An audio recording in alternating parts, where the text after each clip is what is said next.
दुल्हन के कमरे में पुलिस पहुंच जाती है, यह सामाजिक दृष्टिकोण से कहीं से भी सही नहीं। नौजवान सब क्राइम की ओर अग्रसित होते जा रहे हैं, क्रिमिनल बनते जा रहे हैं। बाकी जो क्राइम हो रहे हैं, गैर कानूनी काम हो रहे हैं, उसको नजरअंदाज किया जा रहा है। बिहार में शराबबंदी कानून पर अब सवाल उठने लगे हैं, विपक्ष के द्वारा नहीं, नीतीश के अपनों के द्वारा। बीजेपी के विधायक हरिभूषण ठाकुर बिचौल के बाद अब एक और बीजेपी विधायक ने नीतीश कुमार को नसीहत दी है। कहा है कि मुख्यमंत्री जी, शराबबंदी कानून की समीक्षा कीजिए, क्योंकि इस कानून से समाज में नुकसान हो रहा है। समाज को सबसे ज़्यादा नुकसान शराब से ज़्यादा आजकल बंदी के बाद ड्रग्स और अन्य मादक पदार्थ हैं, उससे हो रहा है। अब तो स्कूल के बच्चे सुने हैं कि स्कूल बैग में किताब नहीं, दारू की बोतलें लेके चलते हैं। ऐसे कानून से क्या फ़ायदा जब लोग उसके जगह पर उससे भी खतरनाक वस्तुओं का सेवन करने लगे। अगर समाज में ड्रग्स का जहर घुल जाएगा तो इसका नुकसान शराबबंदी से भी ज़्यादा होगा। यानी शराब के नशे से ज़्यादा तो उन मादक पदार्थों का नशा है जो आज के युवाओं के शरीर में घुल रहा है। कारण बिहार में शराबबंदी को लेके, शराबबंदी कानून की वजह से बिहार में अवैध शराब का कारोबार इस कदर बढ़ चुका है कि दूसरे जो लोग हैं अपराधी प्रवृत्ति के, वो अवैध शराब के कारोबार में जुटे हुए हैं। हद तो तब हो गई जब नीतीश कुमार की पुलिस पटना में एक शादी समारोह के अंदर महिलाओं के कक्ष में घुस गई। यह देख कुंदन सिंह के रोंगटे खड़े हो गए।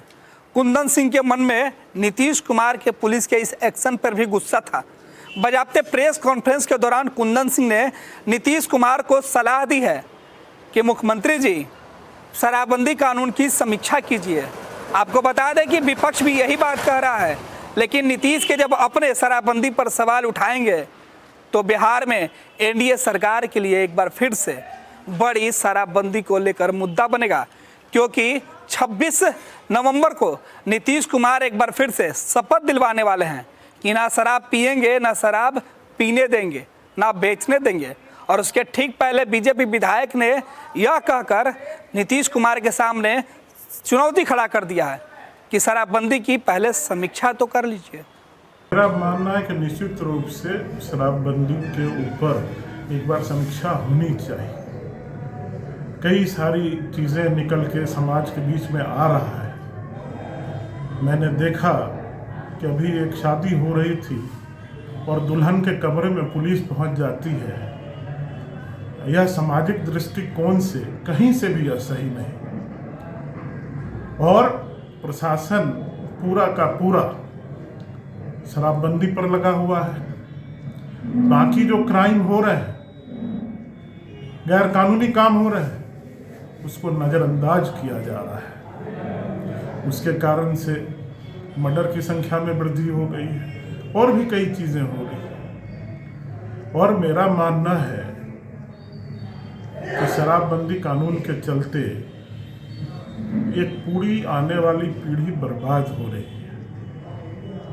जब मैं देखता हूँ 11वां 12वां, जो मैं सुनता हूँ अखबार में पढ़ता हूँ, क्लास के बच्चे, 11वें 12वें क्लास के बच्चे करियर बने हुए हैं, उनके किताब के बैग में दारू होम डिलीवरी किया जा रहा है, तो बहुत दुख होता है। यह पीढ़ी हमारे समाज को कहाँ लेके जाएगा।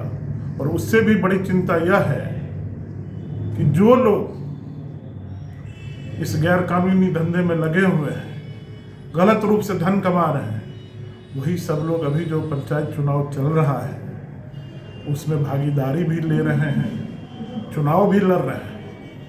ऐसे लोग अगर चुनाव जीत के आते हैं, फिर समाज का क्या होगा, यह सभी लोग सोच सकते हैं, यह सभी लोग समझ सकते हैं। एक अलग तरह का गैर कानूनी धंधा पनप गया है पूरे समाज में। नौजवान सब क्राइम की ओर अग्रसित होते जा रहे हैं, क्रिमिनल बनते जा रहे हैं। तंत्र मंत्र के बादशाह, भारत के जाने माने सर्वश्रेष्ठ गुरु खान बंगाली, मिलेगा हर समस्या का समाधान गारंटी के साथ। मेरी बेटी की शादी के लिए बहुत से रिश्ते आते थे, पर कोई न कोई अड़चन पड़ जाती थी। इसी वजह से मेरा पूरा परिवार बहुत परेशान था। बाबा जी की दुआओं से आज मेरी बेटी एक बड़े घर की बहू बनी। भटको चाहे जहां, काम होगा सिर्फ यहाँ। गृह कलेश, कर्ज मुक्ति, प्रेम विवाह, जादू टोना, पति पत्नी में अनबन, सौतन या दुश्मन से छुटकारा, विदेश यात्रा में रुकावट, फिल्मों में प्रवेश और कोर्ट कचहरी जैसी समस्याओं का समाधान। गुरु खान बंगाली, घर बैठे पाएं समाधान। अभी कॉल करें 8448277903। इसको रोकना पड़ेगा। साथ ही साथ हमारे नौजवान, जो मैंने अखबार में पढ़ा है काफ़ी दिनों से कि ड्रग्स का प्रचलन भी बढ़ते जा रहा है।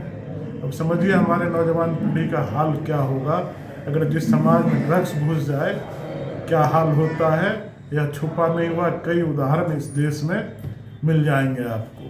तो मेरा मानना है निश्चित रूप से इस पर समीक्षा होनी चाहिए।